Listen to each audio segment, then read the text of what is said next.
Hi guys, and a massive welcome back to the channel. It is of course Invert Phil here, and I thought I'd just do a very quick clip just with an update video of my Poecilotheria Regalis communal setup.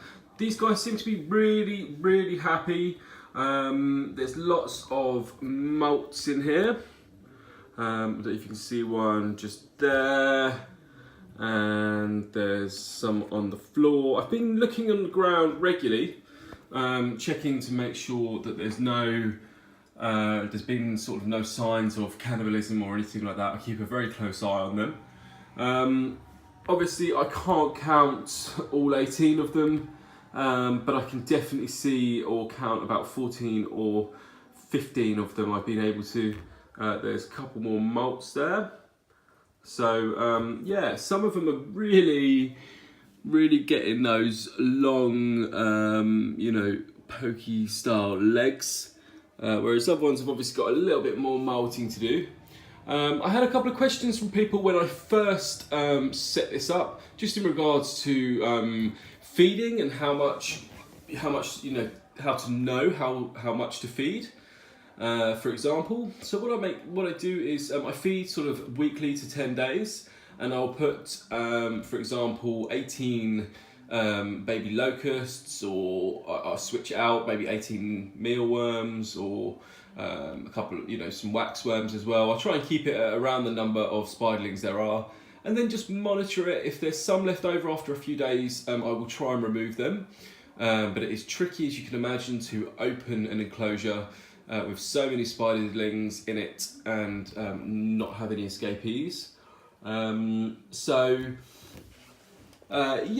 I just sort of keep a close eye on it. If obviously all the food has been eaten, then I'll just put some more in, and if there's obviously a few there, I just always like to make sure that there's sort of at least one or two little maybe baby crickets, or one or two bits of food in there, just in case. I'm just sort of having a look at this mass of molt in here. There's about 2 or 3 in there at least. I still sort of been looking out to catch one in that sort of molting process, but I haven't been able to catch that yet. So that's kind of it, guys. All at the moment going really well.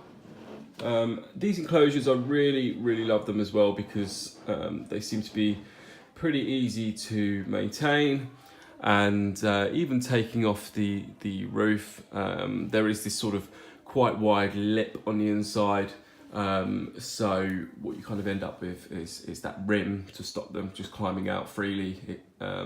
So that really works. And yeah, guys, I highly recommend these, a communal Regalis setup if you're wanting something new to keep an eye on and to watch. There's always something going on, always something to watch. Look at them all up here. So as I say, there was 18 in here to start with, and with any luck, we're still at about 18. So that's it, guys, and I'll do another update video in about a month or so on this same enclosure.